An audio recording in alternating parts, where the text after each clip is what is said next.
Shalom. Lebih semangat lagi, shalom. Haleluya.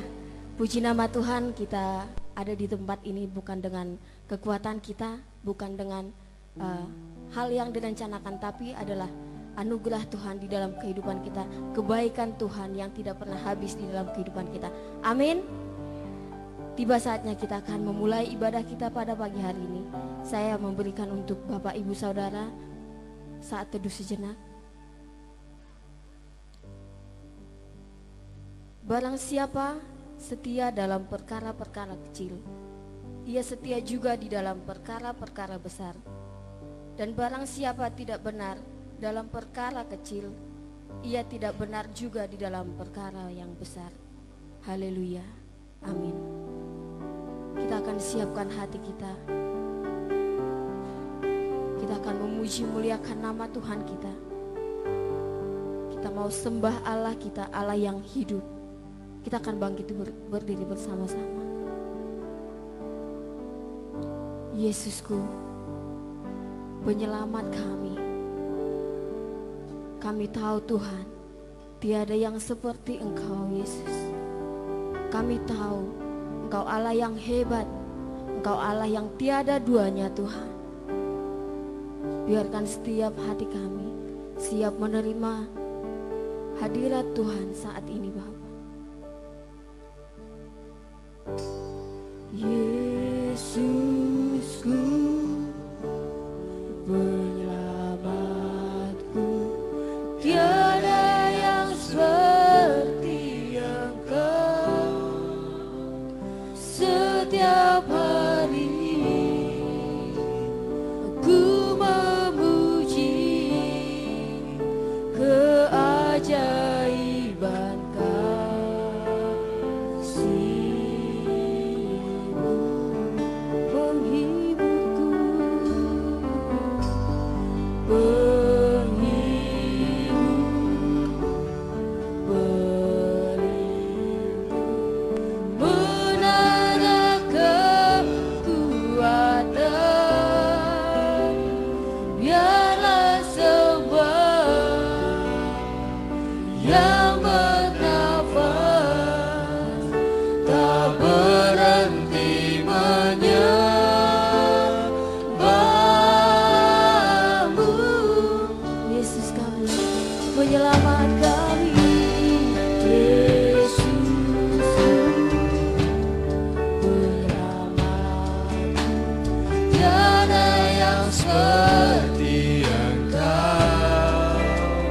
setiap hari ku memuji keajaiban kasih-Mu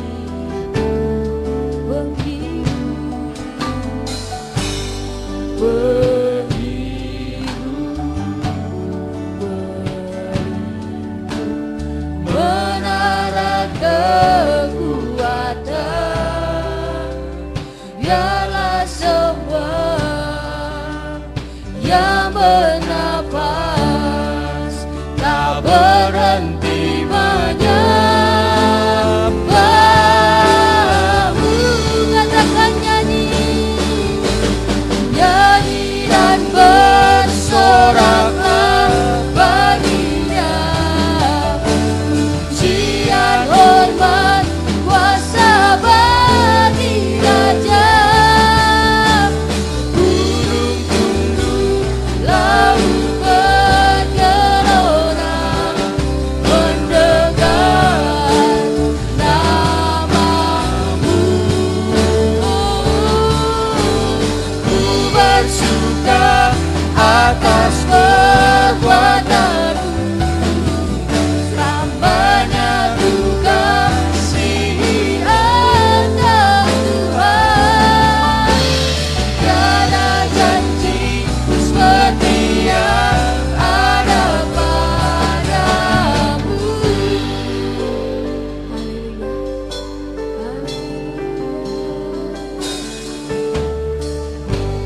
Yesus, tiada yang seperti Engkau. setiap hari ku memuji keajaiban kasih-Mu.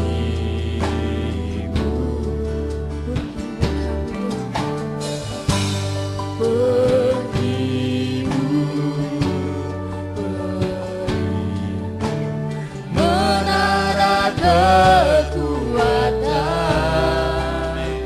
biarlah semua yang bernafas tak berhenti menyembah-Mu. Nyanyi dan bersorak, nyanyi dan bersoraklah bagi Dia. Pujian, hormat, kuasa bagi Raja. Gunung tunduk, laut bergelora mendengar nama-Mu. Ku bersuka atas perbuatan-Mu, selamanya ku kasihi Engkau Tuhan. Tiada janji seperti yang ada padamu. Katakan, nyanyi dan bersoraklah begitu. Soraklah bagi Dia. Pujian, hormat kami Tuhan, kuasa bagi nama-Mu Yesus. Biarkan setiap gunung tunduk, setiap laut bergelora bagi nama Tuhan. Haleluya Tuhan.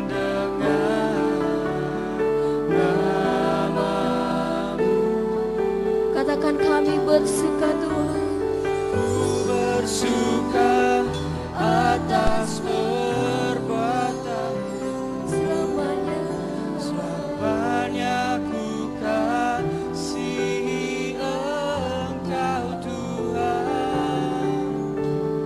Tiada janji seperti yang ada padamu. Nyanyi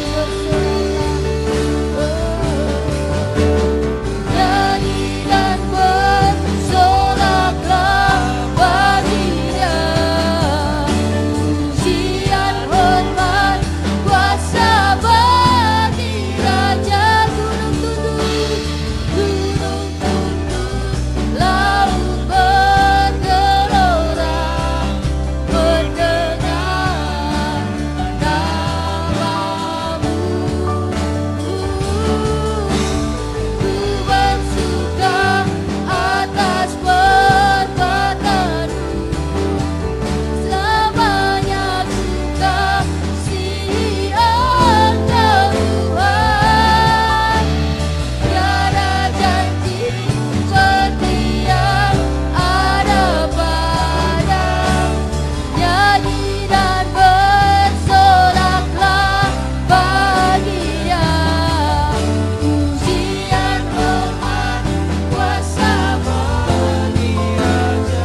Mari kita tasbihkan ibadah kita pada pagi ini. Pertolongan dalam ibadah kita pada pagi ini datangnya dari Allah Bapa yang menciptakan langit dan bumi dengan segala isinya dan yang tidak pernah meninggalkan perbuatan tangannya. Turunlah atas kita sekalian anugerah dan sejahtera dari Allah Bapa, Putra dan Roh Kudus. Amin. Dipersilahkan duduk kembali.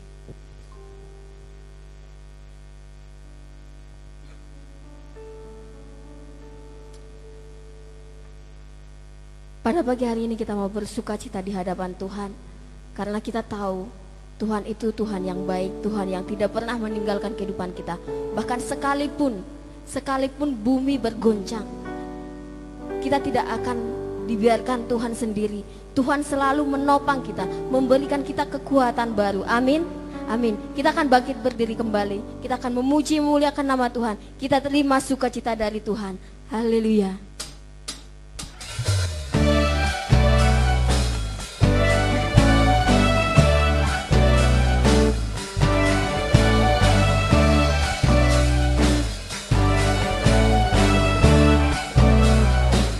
Katakan bersama, terima sukacita surga, itulah kekuatan bagi jiwa. Dapat rasakan kasih-Nya di tengah badan yang bergelora. Terima sukacita surga, itulah kekuatan bagi jiwa. Dapat saksikan kuasa-Nya, taklukkan badan yang bertelur. Angkat tangan berkatakan, haleluya. Kau ada dalam hatiku, takkan patah semangat kami Tuhan. Takkan hilang kekuatanku. Haleluya. Ku mau bersorak bagimu. Sukacita surga nyata penuhiku.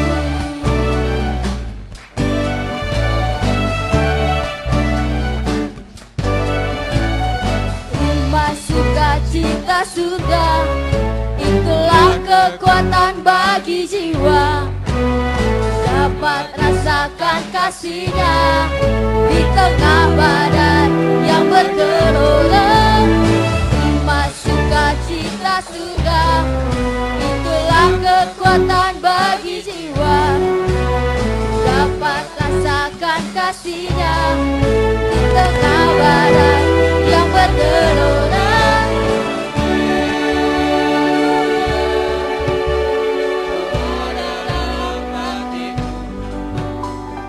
Kan patah semangatku, kan hilang kekuatanku. Lebih lagi katakan, haleluya.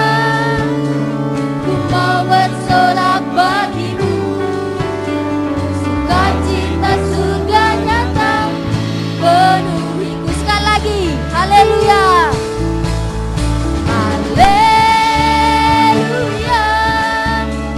Kau ada dalam hatiku, takkan patah semangatku, takkan hilang kekuatanku.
Puji Tuhan, tiba saatnya kita akan mendengarkan kebenaran firman Tuhan. Kita mau siapkan hati kita. Tuhan, kami siap mendengarkan kebenaran firman Tuhan. Biarkan setiap hati kami Bapa dipenuhi oleh Roh Kudus. Setiap hati kami mau ditegur oleh Tuhan melalui firman Tuhan yang akan dibawakan hambanya nanti. Biarkan Tuhan setiap hati kami diubahkan, dipulihkan oleh Tuhan. Haleluya Tuhan. Sesuatu pasti akan terjadi di dalam kehidupan kami, di bangsa kami, di masyarakat kami, dan di keluarga kami. Haleluya.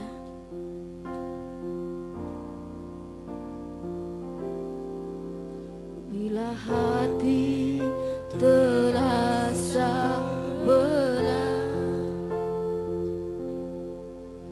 tak seorang pun mengerti bebanku. Ku tanya Yesus, apa yang harus ku buat? Dia berfirman, mari datanglah. Dia berfirman, mari datanglah. Dia selalu pedulikan aku. Ku datang Yesus, Dia pikul segala bebanku. Sujud di altarnya, ku bawa hidupku. Dia anugerahnya, Dia ampuniku dan bebaskanku.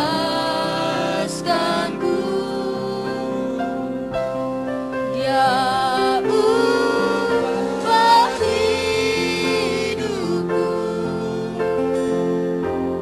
barui hatiku. Sesuatu terjadi saat datang di altarnya.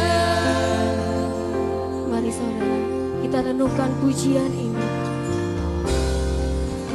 Bila hati terasa berat, yes Tuhan, selalu mengerti bebanku. Tanya Yesus, apa yang harus ku buat? Dia berfirman, mari datanglah. Dia selalu pedulikan aku. Ku datang Yesus, Dia pikul segala bebanku. Katakan, sujud di altar Tuhan, sujud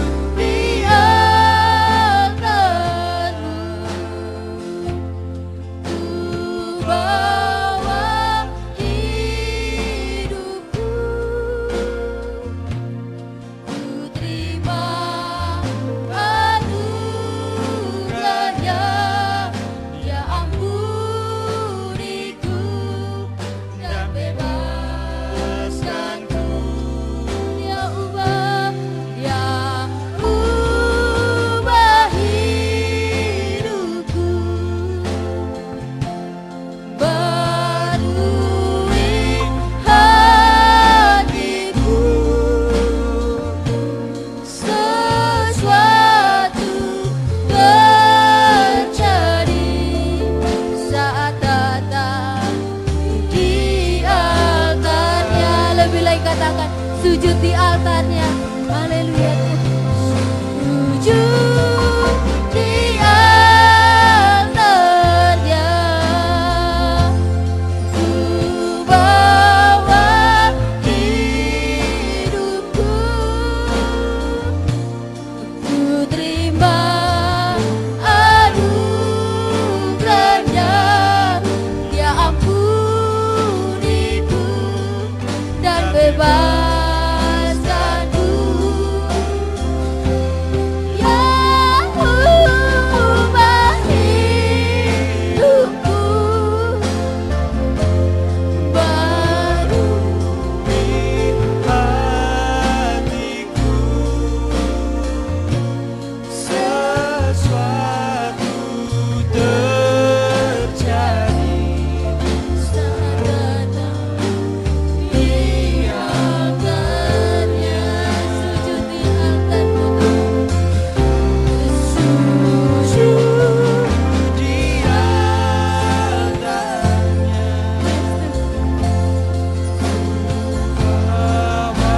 Kami mau bawa hidup kami, Tuhan.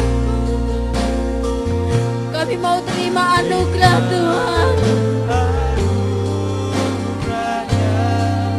Dia ampuniku dan bebaskanku. Dia ubah hidupku.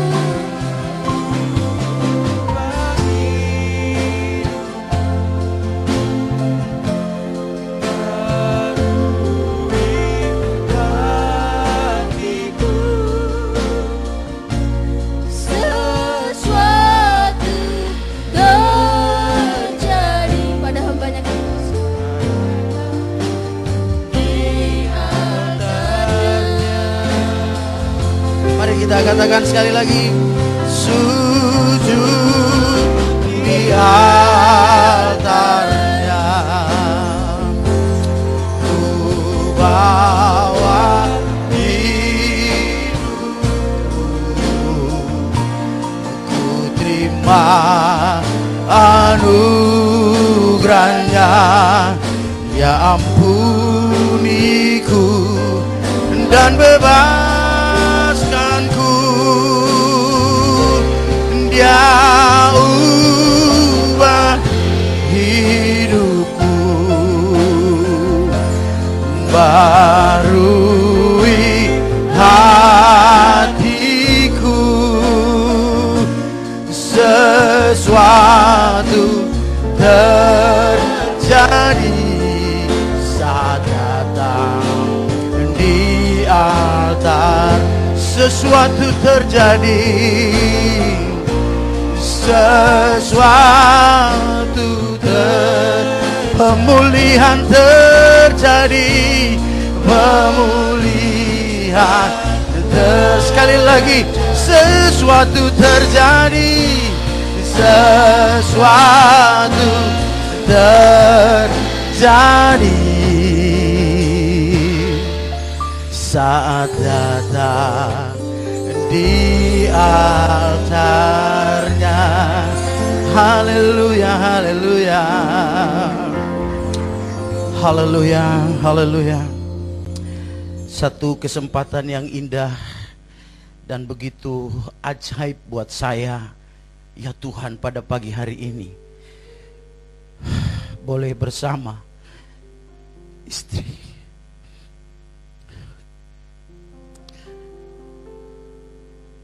kembali di gereja ini. Gereja yang bersejarah dalam hidup saya. Gereja yang Tuhan bawa saya untuk belajar setia pada perkara yang kecil. Kalau hari ini hamba-Mu ini boleh berdiri di sini sebagai seorang gembala sidang, bukan sesuatu yang datang dengan sendirinya. Tuhan pernah memakai banyak orang untuk membentuk hamba dan keluarga. Dan salah satunya adalah mereka yang ada di tempat ini. Ibu Gembala yang Tuhan pakai untuk mendoakan hamba. Apa yang diucapkan lidah bibirnya hari ini boleh menjadi kenyataan. Pak Anton dan Ibu dan semua yang pernah mendoakan hamba dan keluarga, hari ini boleh menjadi kenyataan. Dan tanda Tuhan mendengar dan menjawab doa orang-orang percaya. Terima kasih Tuhan. Dan hari ini kami mau bahwa apa yang telah terjadi dalam hidup kami ini boleh menjadi kesaksian bagi banyak orang. Supaya orang tahu, orang melihat bahwa Yesus kami yang ada di dalam kami itu Yesus yang ajaib, Yesus yang besar, Yesus yang dahsyat, Yesus yang sanggup mengubahkan, Yesus yang sanggup memulihkan, Yesus yang sanggup menyediakan yang terbaik dalam hidup setiap orang yang mau percaya kepadanya. Terpujilah namamu Tuhan. Di tempat ini pada pagi hari ini kami sudah menaikkan bagian kami, memuji, menyembah Engkau Tuhan, memberi hidangan yang terbaik untuk Engkau nikmati, yaitu melalui pujian penyembahan kami Tuhan. Saat ini kami mau mendengarkan isi hatimu. Apa yang menjadi pikiran-pikiranmu, apa yang menjadi ide dan gagasan-gagasanmu, apa yang menjadi rancangan dan kehendakmu yang telah Engkau sampaikan di dalam Alkitab sebagai kebenaran yang menjadi panduan pedoman hidup kami Tuhan. Itu yang Engkau katakan pada pagi hari ini. Taruh hatimu di hati hambamu, taruh pikiranmu dalam pikiran hambamu, taruh perkataanmu dalam lidah bibir hambamu ya Tuhan. Supaya yang keluar hari ini, yang kami dengar hari ini Tuhan, benar-benar datang dari sorga, benar-benar firman Allah yang mengubahkan. Terima kasih Bapa, kami siapkan hati kami untuk mendengarkan firman Tuhan di dalam nama Tuhan Yesus Kristus. Haleluya. Semua yang mau diberkati katakan sama saya, amin. Silahkan duduk kembali. Shalom. Ya, shalom Ibu Gembala, Ibu Pendeta Isti. Maaf, saya dulu kan sering panggil Ibu Isti gitu, Ibu Pendeta Isti. Ya, Ibu Pendeta Istiqomah gitu ya. Ya, terima kasih untuk kesempatan ini Pak Anton, Bu Lina. Hari ini juga saya lihat ada Pak Agung, Pak Joni. Nggak tahu masih ingat saya apa enggak sama Ibu. Masih ya, dulu kita sama komselnya. Masih di belakang pasar itu. Ya, puji Tuhan. Gereja ini sungguh luar biasa buat saya. Ya, singkat cerita ya, hari ini saya yang dulu menjadi bagian pelayanan di sini ya, pernah menjadi singers, pernah menjadi worship leader, pernah juga memainkan musik walaupun pas-pasan gitu. Ya, tapi hampir semua pelayanan pernah saya lakukan dan komsel gitu. Pernah kita sama-sama membangun gereja ini dan puji Tuhan, singkat cerita akhirnya saya diproses Tuhan begitu luar biasa. Saya harus meninggalkan kota Solo untuk ke Jakarta. Ini kalau saya cerita semua nanti enggak khotbah-khotbah gitu, singkat-singkat saja. Jadi saya akhirnya ke Jakarta dengan istri dan anak 3. Hari ini saya datang kembali dengan istri dan anak 4. Tapi yang satu sudah dipanggil Tuhan. Yang paling besar, Pak Joni pasti tahu, Ibu pasti tahu ya. Yang paling besar sudah dipanggil Tuhan di usia 16 tahun kemarin ya. Puji Tuhan, saya saat ini menggembalakan, tetapi saya bergabung di dalam gereja Kristen Setia Indonesia, GKSI. Sama dengan GKIN, doktrinnya sama ya, kita golongan kaum Injili sama seperti itu. Dan saya bersyukur kepada Tuhan bahwa hari ini menjelang 10 tahun saya menggembalakan, karena perintisan itu baru 10 tahun yang lalu. Bulan Desember nanti, tepat tanggal 5 Desember, sudah 10 tahun genap gereja itu berdiri sebagai sebuah gereja yang dewasa. Dan saya bersyukur bahwa di awal-awal membangun perintisan yang ada begitu berat di kota Jakarta, tetapi salah satu gereja yang ikut punya pengaruh, punya dampak, punya pengaruh di dalam saya menentukan kebijakan, keputusan-keputusan sebagai gembala baru pada waktu itu adalah gereja ini. Adalah GKIN Merpati Solo Baru. Jadi saya pernah mengalami bersama-sama pelayanan di sini apa yang kira-kira saya harus lakukan. Jadi pendeta baru saya nggak belajar sama pendeta-pendeta yang lain dulu nih. Memang dibentuk di sinode ada. Tetapi saya belajarnya yang saya ingat dari pendeta-pendeta yang pernah saya sama-sama melayani. Sehingga salah satunya dari sini Ibu Pendeta dengan apa yang dilakukan itu saya coba praktekkan. Dan puji Tuhan sampai hari ini berjalan. 10 tahun saya melayani karena saya sangat memahami amanat agung Tuhan Yesus itu bahwa gereja itu adalah misi. Gereja itu misinya Tuhan, maka harus bermisi. Caranya adalah pergi, jadikan semua bangsa muridku. Jadi saya tidak mendapat visi dari Tuhan untuk bikin besar ini gedung. Saya dikasih Tuhan baru 2 tahun pelayanan sudah bisa bangun gedung sendiri, puji Tuhan. Banyak teman masih ngontrak-ngontrak di Jakarta, ngontrak ruko, ngontrak rumah, ngontrak segala macam, hotel dan sebagainya. Tuhan izinkan saya dalam 2 tahun pelayanan bisa beli tanah, bisa bangun sebuah gedung yang ukurannya tidak terlalu beda jauh dengan ini ya.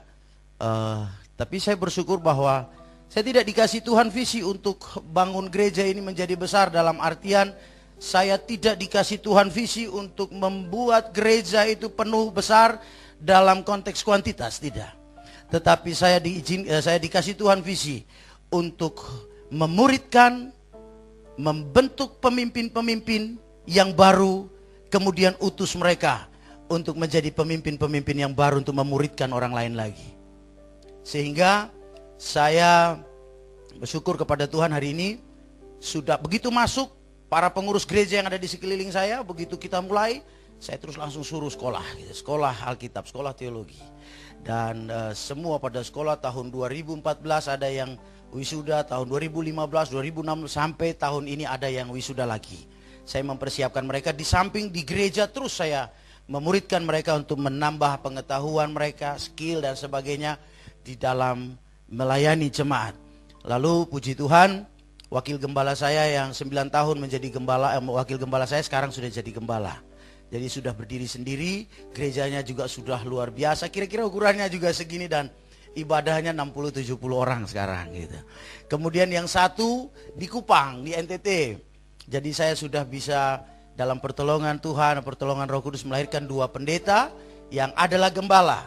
Sekarang sudah 3 pendeta yang masih ada, belum menjadi gembala, tapi masing-masing adalah wakil-wakil gembala. Dan 1 sedang saya persiapkan lagi untuk Jakarta.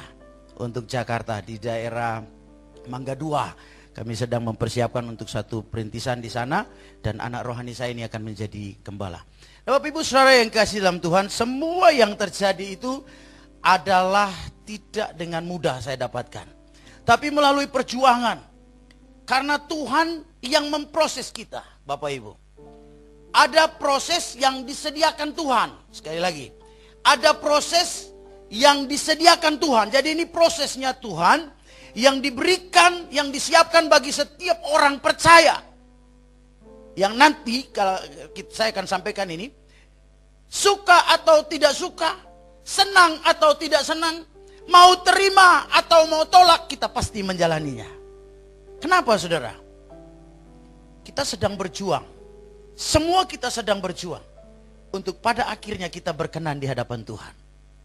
Berkenan di hadapan Tuhan itu bukan satu perkara mudah, ya. Menjadi berkenan di hadapan Tuhan itu bukan satu perkara mudah, saudara. Ya.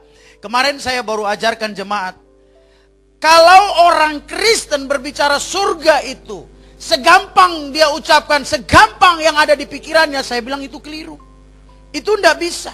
Padahal perjuangan kita ini, perjuangan kekristenan kita ini, finalnya, ujungnya ada di sana.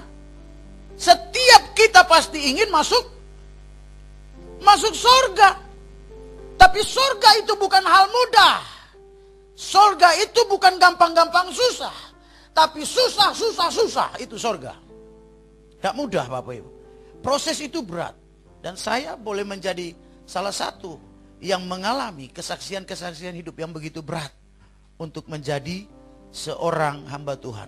Lalu ketika ditanya kepada saya, apakah Bapak Pendeta sudah menjadi orang yang berkenan di hadapan Tuhan? Saya mau jawab dengan tegas bahwa sampai hari ini saya belum berkenan di hadapan Tuhan. Saya masih terus berjuang. Kepada jemaat saya selalu bicara, saya dan saudara nggak ada bedanya. Dalam konteks manusia berdosa, jemaat, pendeta, kita semua orang berdosa. Karena itu Alkitab yang bilang, semua orang telah berdosa kehilangan kemuliaan Allah. Alkitab tambahkan, kalau ada yang mengaku dirinya tidak berdosa, dia menipu diri sendiri. Yang membedakan saudara dan saya adalah panggilan. Ibu Gembala, panggilan. Panggilan untuk menjadi seorang hamba Tuhan, menjadi seorang gembala, yang harus belajar sama dengan saudara belajar, tetapi yang membedakan adalah saya belajar, ibu gembala belajar dan menyampaikan ajaran-ajaran itu. Supaya kita sama-sama dengar, kita sama-sama belajar, kita sama-sama bertumbuh. Sampai pada akhirnya kita mencapai perkenanan di hadapan Tuhan. Berkenan dulu baru bisa masuk surga. Nggak berkenan di hadapan Tuhan, kita nggak akan bisa masuk surga. Bapak Ibu, kita buka Alkitab dulu.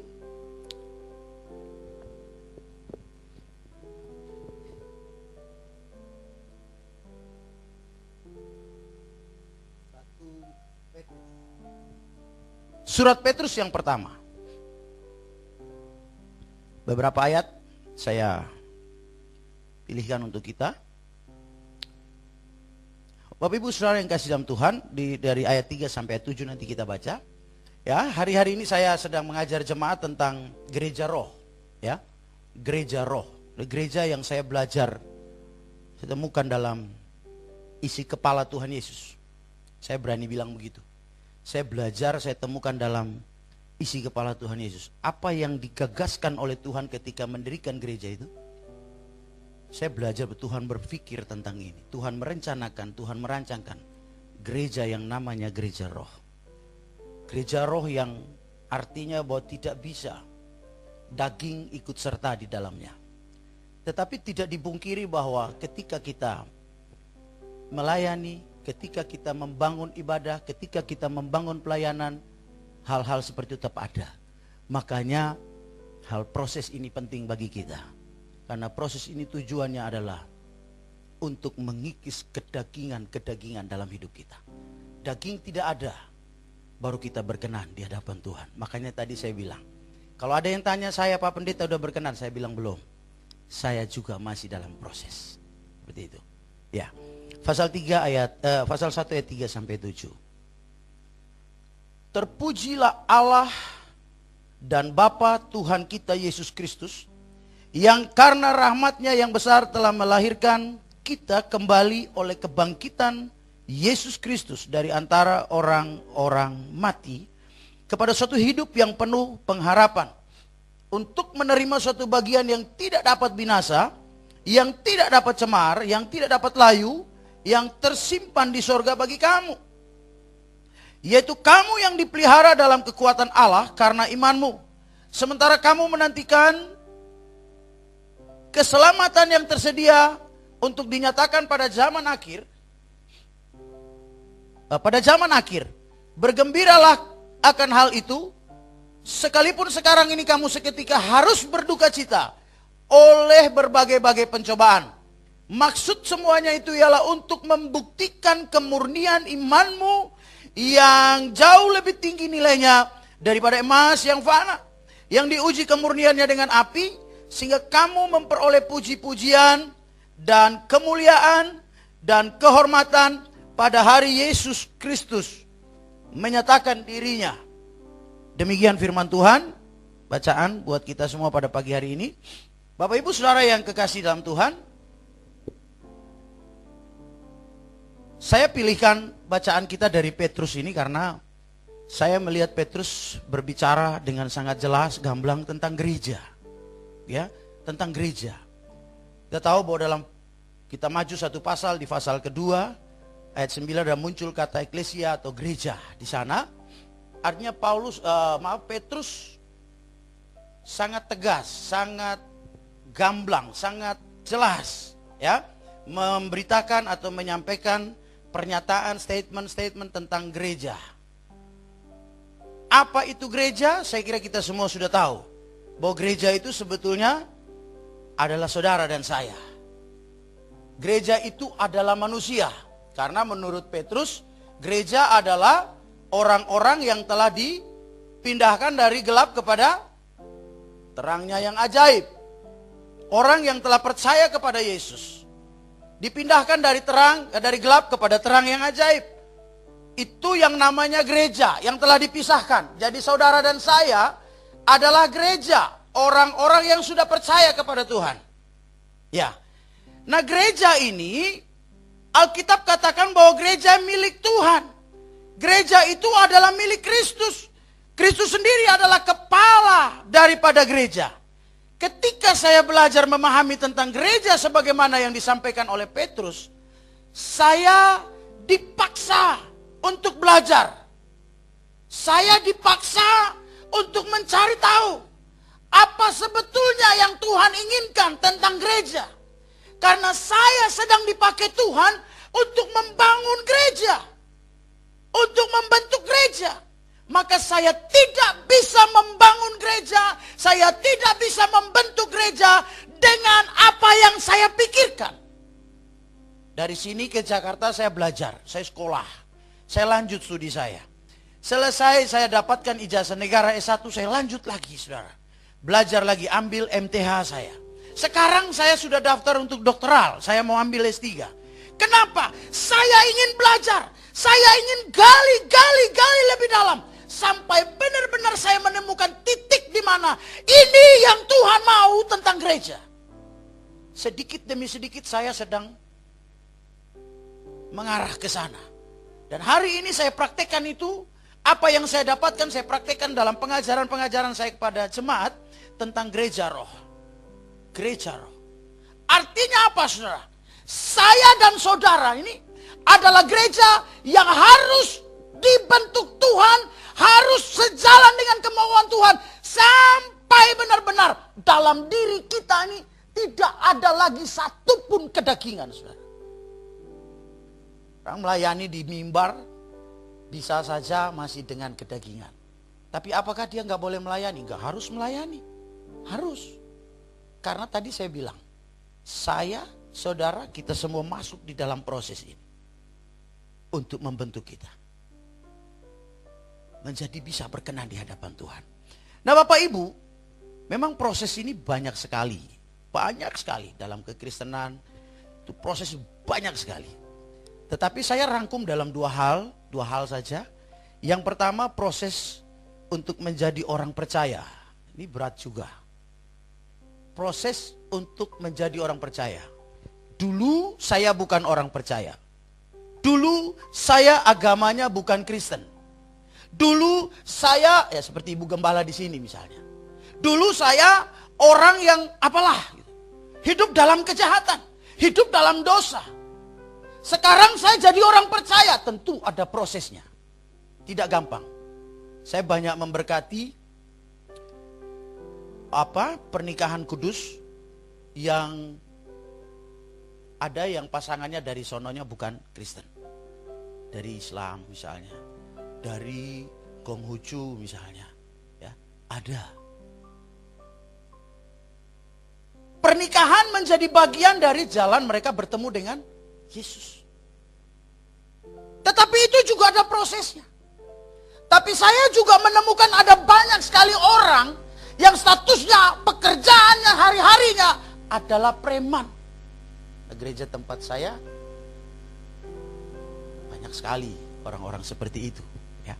Banyak sekali orang, bahkan pengikut-pengikutnya centeng-centeng yang besar-besar itu banyak yang ikut saya. Banyak yang ada di gereja. Saya melayani mereka. Prosesnya begitu luar biasa. Kesulitan-kesulitan hidup Tuhan bisa pakai untuk membuat dia menjadi percaya kepada Tuhan. Kadang-kala orang kalau udah itu juga proses di ruang ICU gitu ya. Matanya udah putih aja yang kelihatan, hitamnya udah hilang, nafasnya udah itu baru. Percaya sama Tuhan Yesus? Mau. Kan udah mau mati gitu kan. Kalau nggak percaya, mati loh. Nanti masuk neraka loh. Oh iya, saya mau percaya sama Tuhan Yesus. Kadangkala seperti itu proses. Saya tidak banyak berbicara tentang ini, tapi saya percaya bahwa semua yang ada di ruang ini adalah orang-orang yang sudah percaya kepada Tuhan. Amin. Nah, yang berat adalah proses yang kedua. Proses yang saya sebut proses setelah menjadi orang percaya. Kalau kita berpikir bahwa setelah kita jadi orang yang percaya kepada Yesus, lalu semuanya menjadi baik-baik saja, semuanya menjadi enak-enak saja, saya mau bilang bahwa Alkitab baca dari Kejadian sampai Wahyu tidak ada satupun ayat menjamin hal itu. Yang ada justru Allah bilang apa? Waktu kamu dicobai, aku akan kasih apa? Jalan keluar. Pencobaan-pencobaan yang kamu alami itu bukan pencobaan biasa, itu pencobaan biasa yang tidak melebihi kekuatan dan sebagainya. Waktu kamu dicobai, aku akan memberikan jalan keluar kepadamu. Artinya bahwa setelah kita menjadi orang percaya, justru kita akan terus mengalami yang saya sebut ini. Proses demi proses dalam hidup kita. Yang saya mau sebut, saya mau katakan, suka atau tidak suka, senang atau tidak senang, terima atau tidak terima, kita pasti menjalaninya. Nah, yang mau jalani, yang pada akhirnya mengalami proses itu, pada akhirnya bisa menjadi berkenan di hadapan Tuhan. Standar perkenanan di hadapan Tuhan itu apa, saudara? Menjadi seperti Yesus. Amin. Ada suara, amin. Mau masuk surga harus jadi sama seperti Yesus. Jadi Tuhan kah? Enggak. Saudara sampai kapanpun tidak akan bisa jadi Tuhan. Saya nggak bisa jadi Tuhan.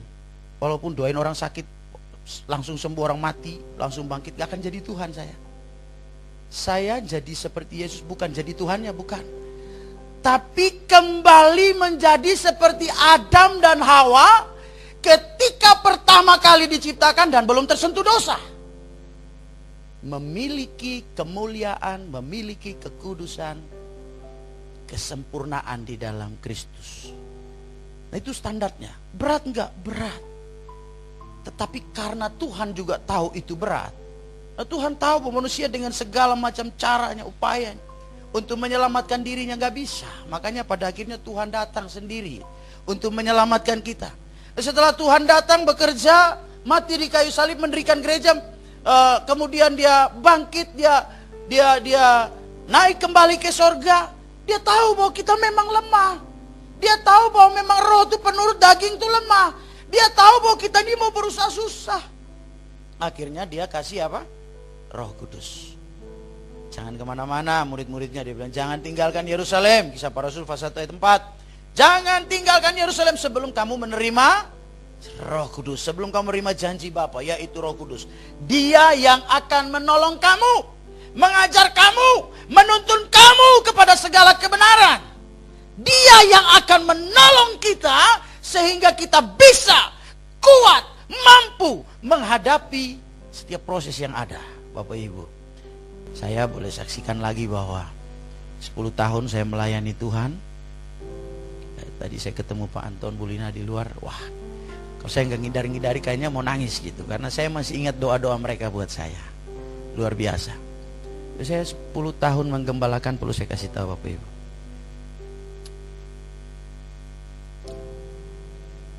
Satu bulan pun dari 10 tahun saya belum pernah terima gaji dari gereja.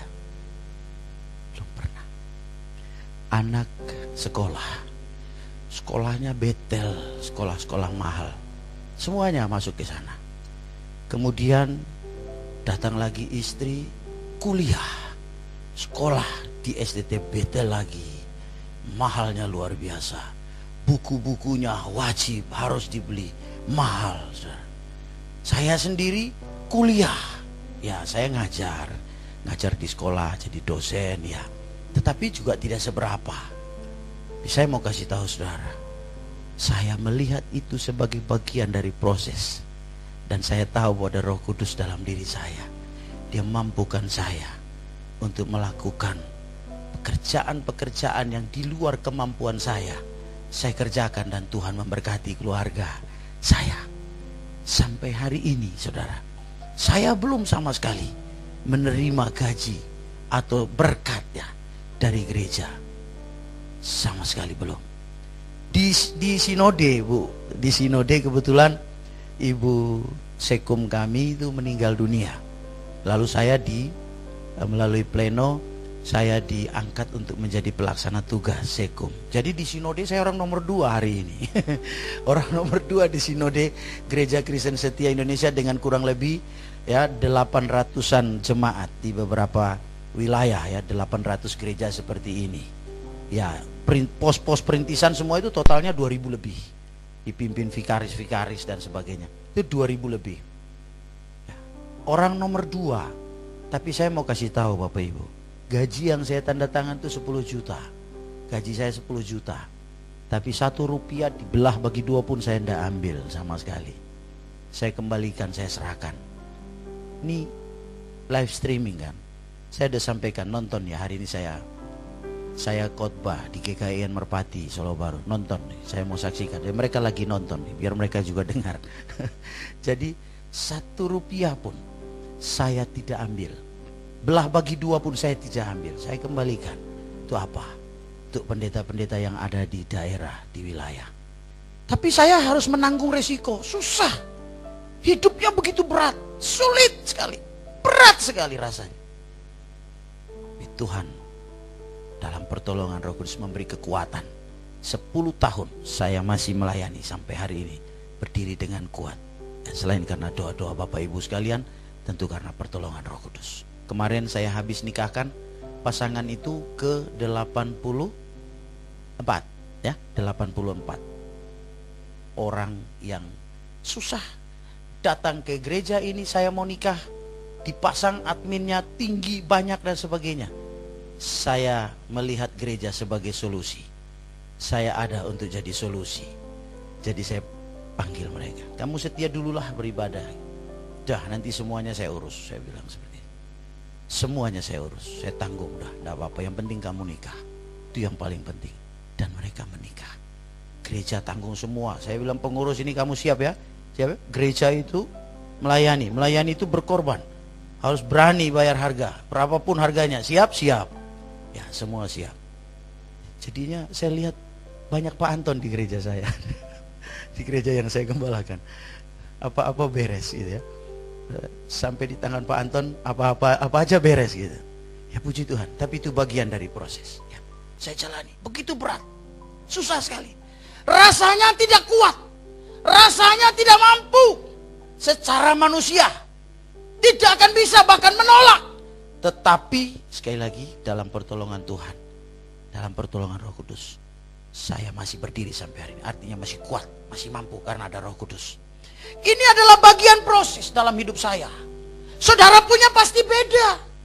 Kita semua barangkali tidak sama. Ada juga mungkin sama. Yang jelas bahwa kita semua harus diproses oleh Tuhan. Tadi Alkitab katakan, mari kita lihat di dalam ayat ke-6 dan ke-7. Bergembiralah akan hal itu, sekalipun sekarang ini kamu seketika harus apa? Berduka cita oleh berbagai pencobaan. Maksud semuanya itu adalah untuk membuktikan kemurnian imanmu yang jauh lebih tinggi nilainya daripada emas yang fana. Diuji, yang diuji kemurniannya dengan api. Saya bertanya kepada jemaat, air panas mendidih itu berapa derajat sih? Rata-rata menjawab 100 derajat. 100 derajat. Bisa nggak kalau emas dimasukkan ke air yang 100 derajat itu jadi apa? Mencair gitu. Nggak bisa. Lalu harus berapa? Ada jemaat yang bekerja di toko emas. Kebetulan.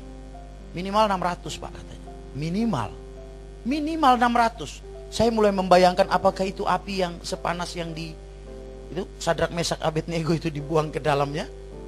Yang katanya manusia yang mengikatnya, yang mengangkat mereka hendak melempar ke dalam api itu baru dekat saja sudah terbakar, angus, gosong. Apakah seperti itu saya nggak tahu. Tapi Alkitab bilang dimurnikan lebih daripada emas. seperti, minimal itu seperti emas murni.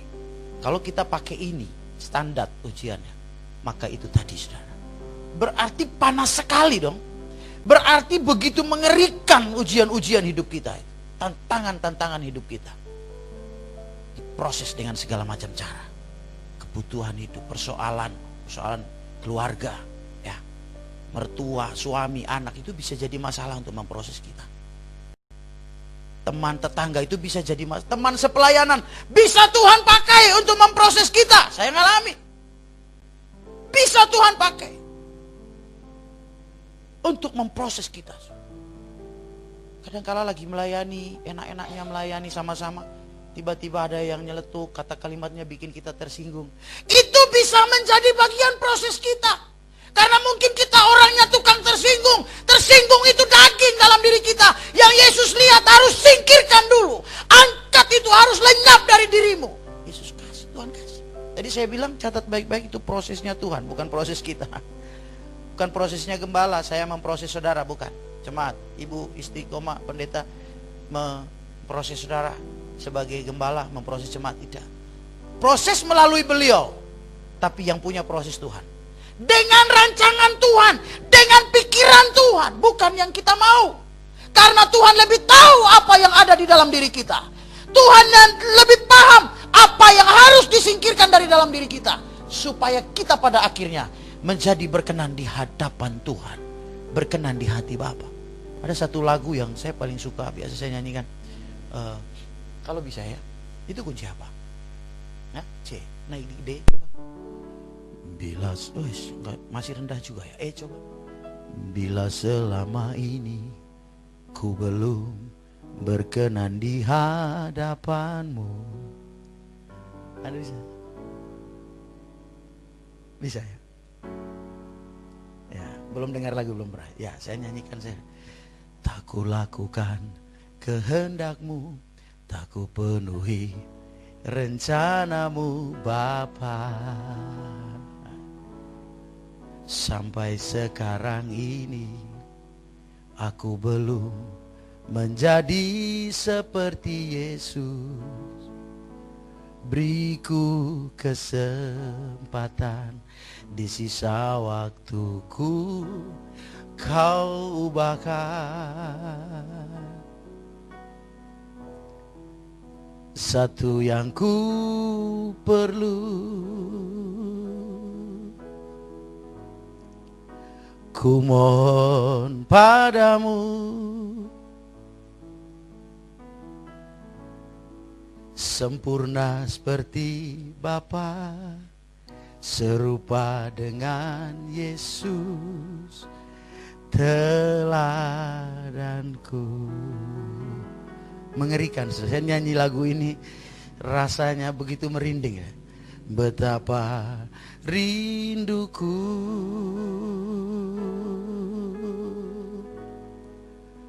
berkenan padamu,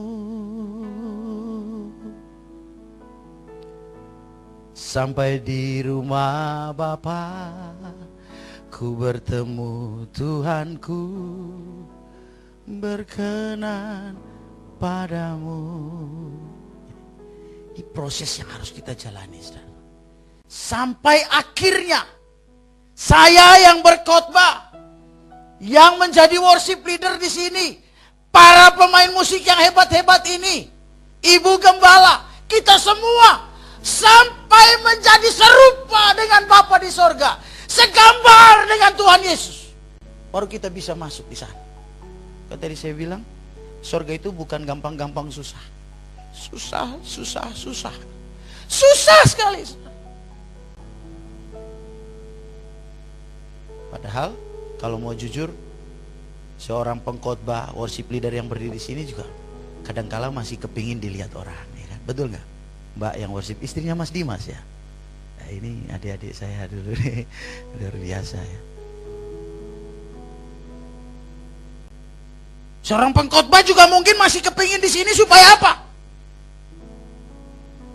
Biar khotbah saya didengar orang baik, didengar orang bagus. Saya ngajar sama, berimbang. Rugi banget saya ngurus satu orang dalam gereja. Tapi kadang-kala orang tersinggung. Nah yang tersinggung ini saya mau kasih tahu, lu mau kemana? Maaf, logat Jakarta nih. Mau kemana? Mau pindah ke gereja mana? Mau cari gereja apa? Yang seperti apa? Pengkhotbahnya seperti apa? Saya mau kasih tahu, ini proses Tuhan. Artinya kalau kita sudah masuk di dalam lingkaran ini, sudah menjadi orang percaya, kemanapun kita, proses itu tetap berjalan. Proses itu tetap terjadi. Kalau kita tukang tersinggung, tersinggungnya akan disingkirkan Tuhan dengan cara Tuhan. Firman-Nya sampaikan terus sampai ke sana. Nanti kalau dengar lagi, tersinggung lagi, mau cari gereja mana lagi? Mau sampai kemana? Cari mana lagi? Terakhir mau tinggalkan Tuhan Yesus. Saya kira itu akan menjadi jalan yang sangat tidak berguna, sangat tidak baik untuk saudara dan saya. Yang benar adalah siapkan diri untuk terima sekeras apapun. Menjalani proses itu bukan sesuatu yang saya bersyukur. Mungkin saya tidak perpanjang lagi firman Tuhan, hanya singkat seperti ini. Saya tutup dengan sedikit kesaksian. Setelah kami dari sini sampai di Jakarta itu untuk melayani saudara, untuk tetap kuat melayani. Saya ini kan pernah jadi sales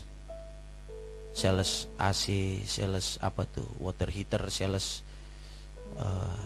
magic comb, sales apalagi mesin cuci dan sebagainya. Setiap ada teknisi pergi, saya selalu ikut untuk memperhatikan cara mereka kerja. Saya tidak tahu pada waktu itu bahwa Tuhan sedang memproses saya juga. Saya belajar cara ngerjakan mesin cuci. Customer kalau mesinnya rusak, telepon, saya angkat. Saya siapkan teknisi, nanti teknisi ke sana, saya ikut. Wah, saya pelajari. Saya belajar. Saya nggak tahu kalau Tuhan sedang memproses saya, mempersiapkan saya. Sampai di Jakarta, Andre ini waktu itu sedang kerja di Astra. Cukup banyak hidup kami dibantu oleh Andre ini, adik. Makanya kemarin saya bilang kalau bukan Andre saya nggak datang.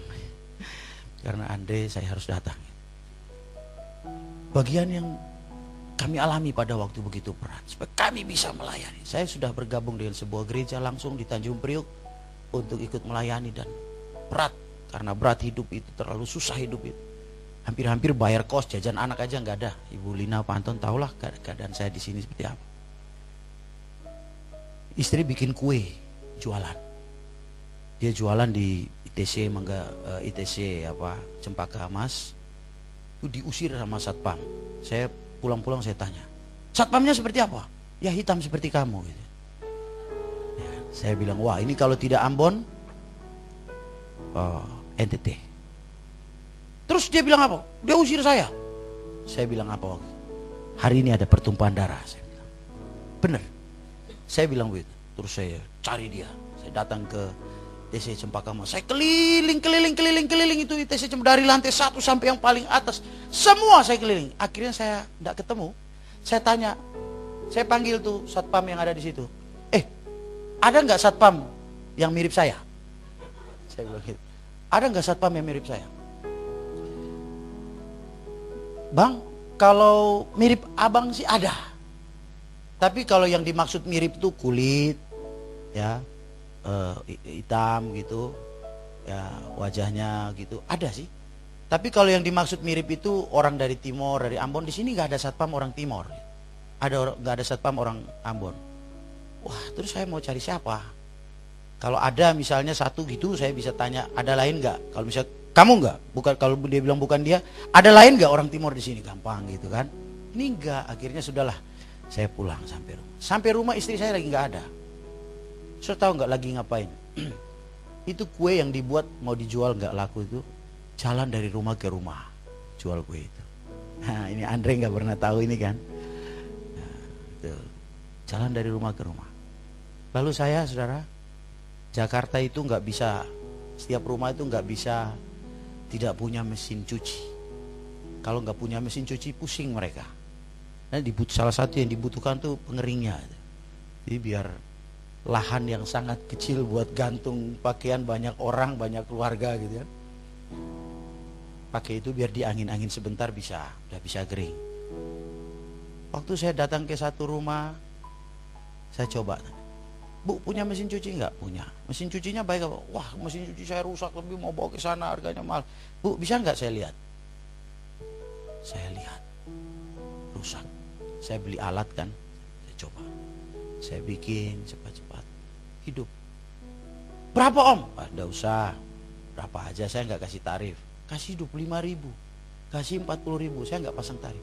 Tapi dari dia, mulut ke mulut, hampir semua gang tempat saya tinggal itu tahu kalau saya bisa perbaiki mesin cuci. Puji Tuhan, semua mesin cuci di situ saya perbaiki. Saya buat hidup. Lalu apa? Om bisa magicom nggak? Wah, bawa sini boleh. Setrika bisa nggak sini? Kompor gas bisa nggak? Kompor gas saya belum pernah, tapi saya bilang bisa. Akhirnya kompor gas juga saya perbaiki dengan segala risiko. Puji Tuhan sampai hari ini rumah itu nggak meledak-meledak. Artinya hasil servisan saya bagus. Iya kan? Ya. Itu cara Tuhan memproses saya. Setelah habis itu apa? Istri saya tuh, ini kalau Bu Lina ada lihat begitu mungkin pasti nangis. Kalau Bu Lina ini saya tahu.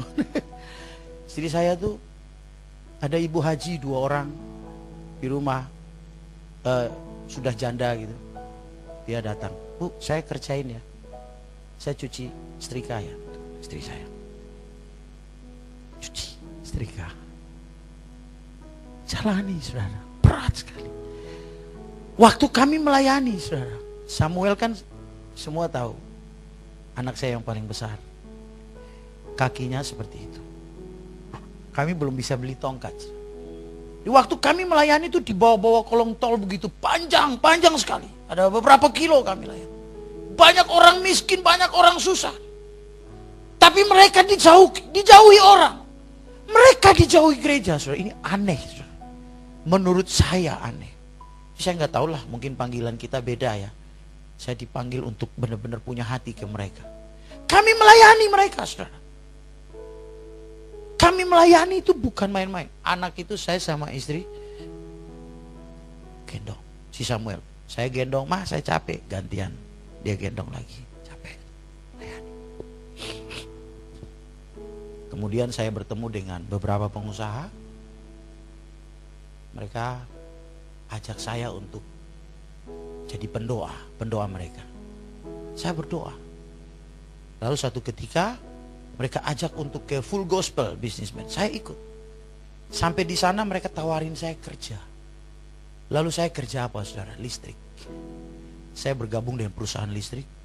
Salah satu yang hasil kerja saya itu gondolanya Kempinski Hotel Indonesia punya yang 70 lantai, menara BCA. Listriknya kami itu yang pasang. Naik sampai di atas, selesai listrik dipasang, dicoba tuh turun. Padahal lihat mobil aja sekecil pasir tuh. Naik di gondola itu, dicoba udah bagus gak? Sampai ke bawah. Begitu naik udah mau kencing di celana saudara. Gitu sampai di bawah. Terus di bawah naik lagi. Ya saya jalani. Kemudian apa saudara? Tidak lama Tuhan buat lagi. Di radio itu saya disuruh kumpulin orang untuk jadi pendoa di siaran radio Kristen di Kelapa Gading. 3 radio. Saya disuruh pegang 3 radio dengan program mujizat dan pemulihan dan sebagainya. Saya ikuti. Saya kumpulin orang banyak jadi pendoa. Saudara, jam 5 pagi kurang saya sudah harus standby di sana. Saya nggak punya sepeda, dari Tanjung Priuk ke Kelapa Gading cukup jauh. Saya jalan kaki, saudara. Tadi pembukaannya worship leader bilang apa? Kalau kita setia dengan perkara kecil, Tuhan kasih perkara yang besar. Tuhan percayakan ke perkara yang besar. Lakukan, jalan kaki. Sampai akhirnya Bapak Gembala saya bilang, kalau di sana saya dipanggil Pak Yus, gitu. Di sini Yusuf gitu ya. Pak Yus, pakai sepeda saya. Ya udah saya pakai sepeda. Saudara enggak tahunya sepedanya itu sedelnya lepas, copot. Ya udahlah dikasih, daripada saya tolak Pak Gembala tersinggung, saya ambil aja, saya pakai. Taruh, ambil, copot, taruh dulu gitu. Jot, kencang. Begitu saya lagi kencang, tiba-tiba sedelnya lepas.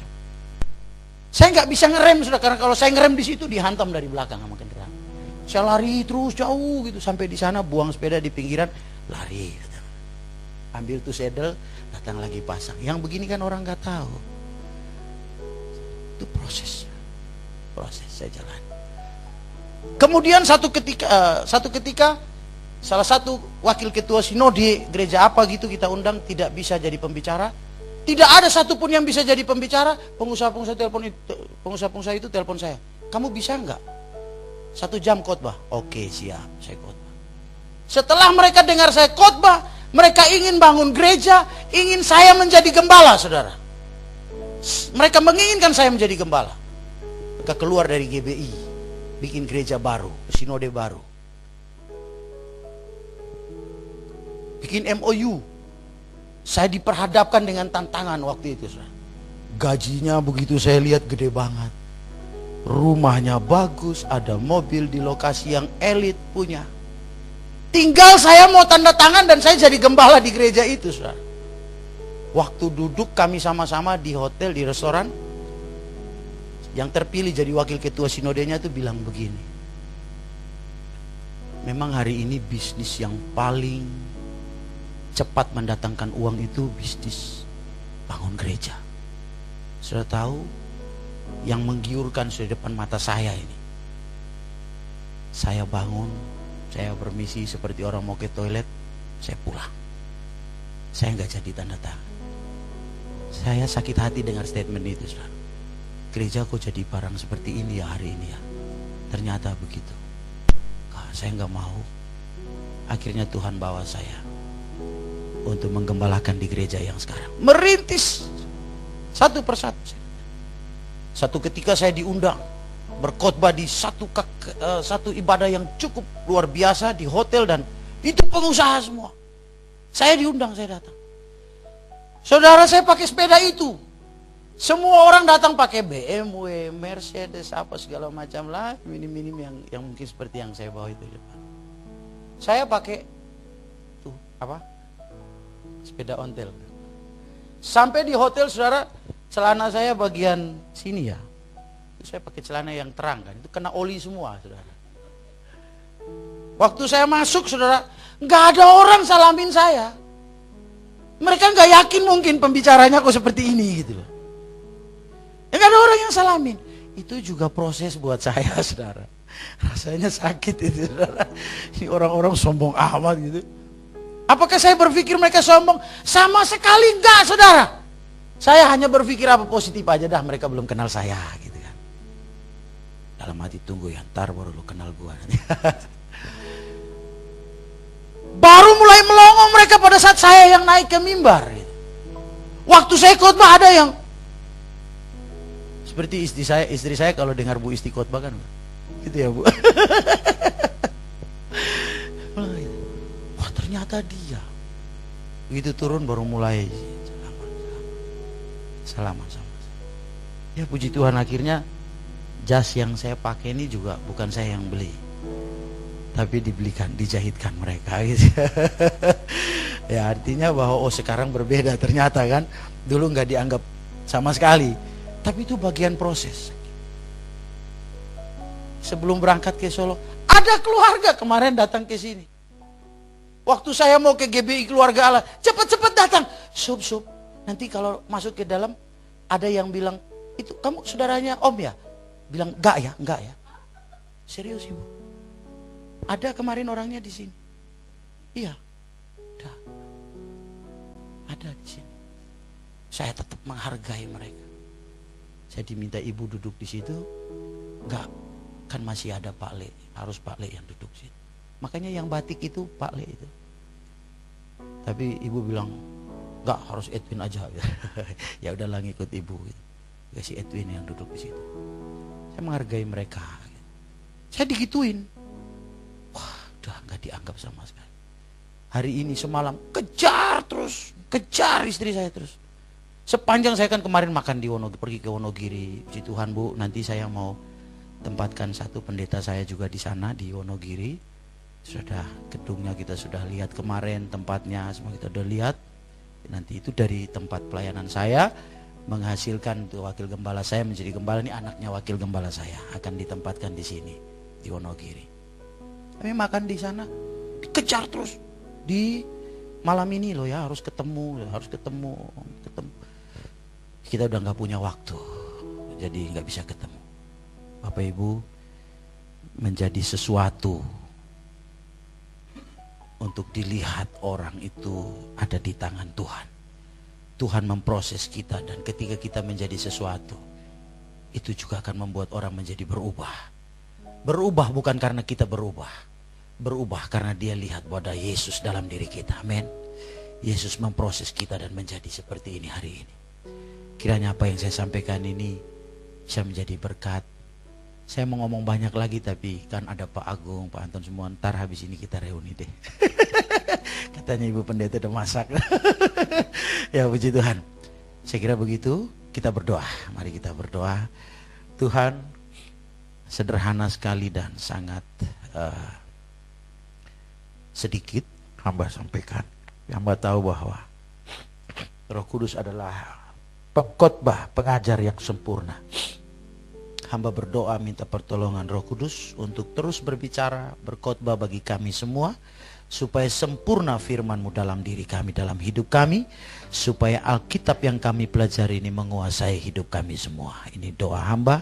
Berkati Ibu Gembala, berkati para pengurus gereja, berkati jemaat-Mu di tempat ini. Di dalam nama Tuhan Yesus Kristus, kami bersyukur untuk firman Tuhan. Amin.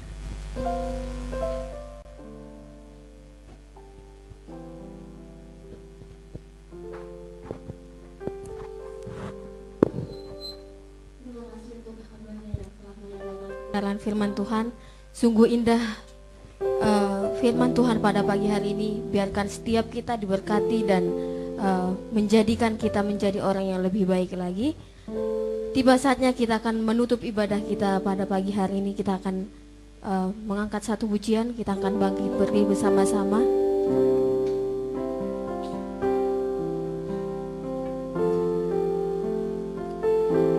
Terima kasih Tuhan. Biarkan setiap kami Bapa mengerti untuk rencana Tuhan dalam kehidupan kami. Dan kami selalu berkata, Engkau sangat baik.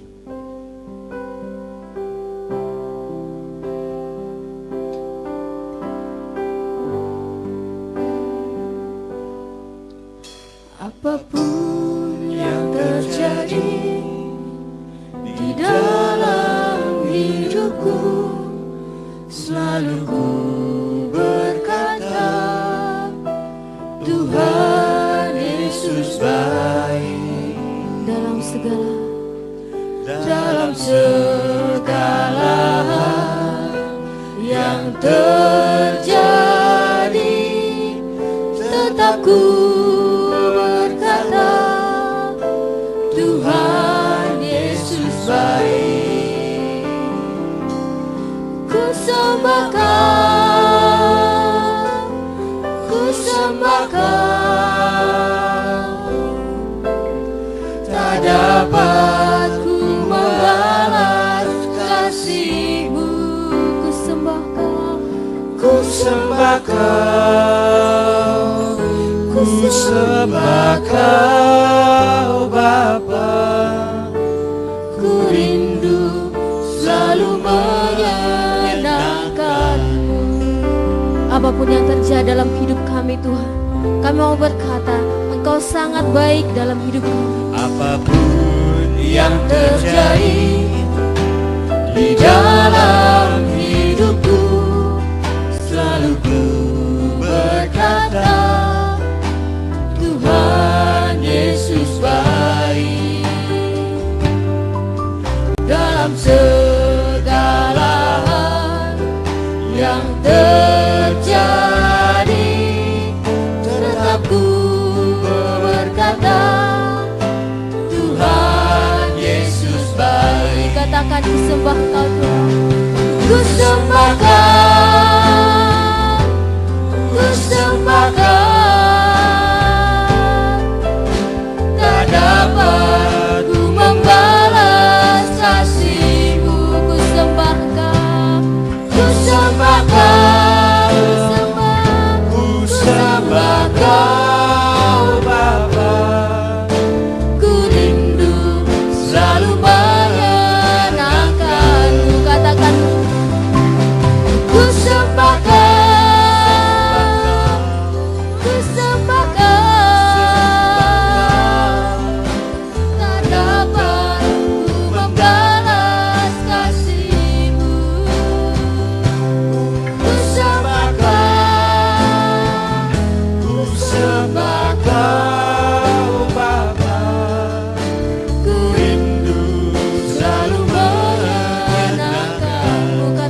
sembahkan, Kami sembah Engkau Tuhan. ku sembahkan. Kami sembah. Tak dapat ku membalas kasih-Mu, Lebih lagi katakan ku sembah Engkau Tuhan. ku sembahkan. Kami mau sembah Engkau Tuhan. Ku sembah Kau Bapa, ku rindu selalu menyenangkan. Katakan dengan Ku sembahkan, ku sembahkan. Tak dapat ku membalas kasih-Mu, ku sembahkan, ku sembahkan, ku rindu selalu menyenangkan-Mu, ku rindu selalu menyenangkan-Mu, ku rindu selalu menyenangkan-Mu.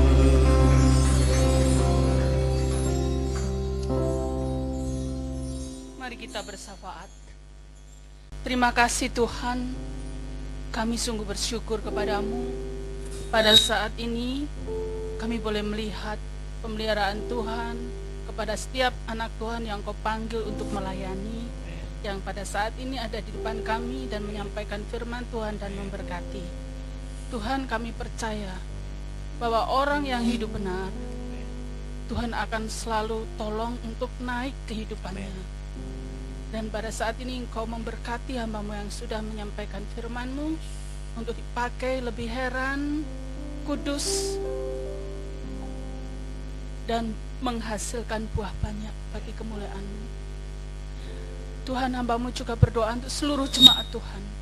Hamba-Mu terus berdoa supaya Engkau menolong mereka untuk dapat mengenal Engkau lebih dalam lagi, meningkatkan ketaatan dan kesetiaan untuk berbakti, melayani Tuhan, perpuluhan dengan murni, semangat menginjili, memenangkan jiwa-jiwa bagi Tuhan, hidup dalam kekudusan. Diberkati rumah tangga mereka, jauhkan dari perselingkuhan, yang bercerai-berai Tuhan persatukanlah kembali. Tuhan, Engkau memberkati seluruh usaha pekerjaan jemaat Tuhan, supaya kesejahteraan mereka meningkat. Engkau memberkati untuk pergumulan mereka yang ingin punya rumah, kendaraan, pasangan hidup, anak, pekerjaan. Engkau memberkati bagi semua putra-putri mereka ya Tuhan, yang pada saat ini studi supaya terus dapat meningkat prestasi mereka, baik di bidang akademis maupun kerohanian terkhusus, untuk mampu memuliakan Engkau dan menjadi kebanggaan keluarga. Engkau memberkati ya Tuhan Yesus, yang sedang mencari sekolah baru, Engkau menuntun untuk mendapatkan yang terbaik. Tuhan, pada saat ini juga kami berdoa seluruh anak Tuhan yang mungkin bergumul karena sakit, Tuhan pulihkan, sembuhkan mereka. Dan Engkau memberkati ya Tuhan, pada saat ini yang berbeban berat, Engkau sendiri yang akan memberi kelegaan kepada mereka. Hamba-Mu juga berdoa ya Tuhan, untuk lingkungan kami, kota kami, bangsa kami. Selamatkanlah bangsa kami secara mayoritas. Engkau memberkati pemimpin kami, presiden dengan seluruh aparat jajarannya hingga RT RW, untuk memiliki hati yang mampu menerima Engkau sebagai Tuhan dan Juru Selamat. Engkau memberkati dalam mensejahterakan bangsa secara merata, melindungi dari orang-orang yang jahat yang mau menjatuhkan, dan biarlah hak negara, apa yang menjadi kekayaan negara dapat kembali. Engkau sendiri yang menjauhkan dari sikap tamak, dari semua pemimpin yang pada saat ini menduduki, sehingga tidak ada lagi korupsi. Dan Engkau memberkati ya Tuhan pergumulan bangsa pada saat ini. Tuhan, lepaskanlah bangsa kami dari virus corona, bersama bangsa-bangsa lain yang saat ini berseru kepadamu ya Tuhan. Engkau sendiri yang akan menolong mereka, supaya mereka mengerti maksud Tuhan dengan Engkau izinkan adanya sakit penyakit ini. Tuhan, kami berdoa supaya mereka sungguh-sungguh mencari Engkau dengan benar, dan Engkau mengangkat mereka dari segala sakit penyakit. Semua bangsa pada saat ini supaya kembali kepada jalan Tuhan.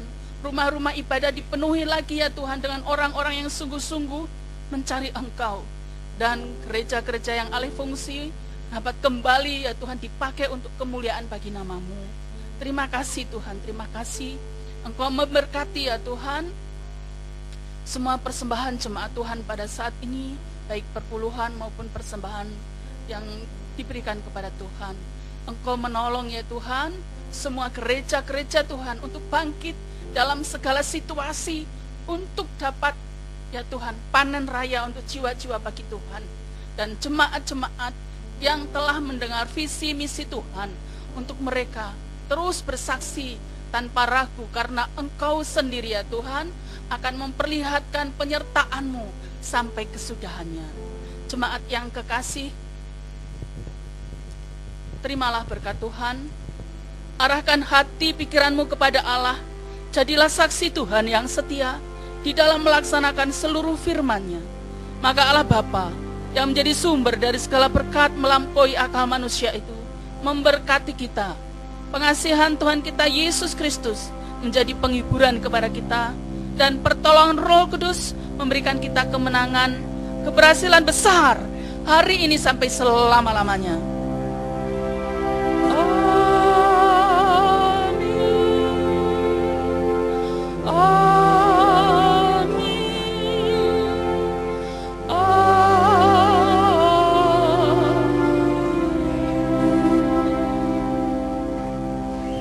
Silahkan duduk kembali dan saat teduh sejenak.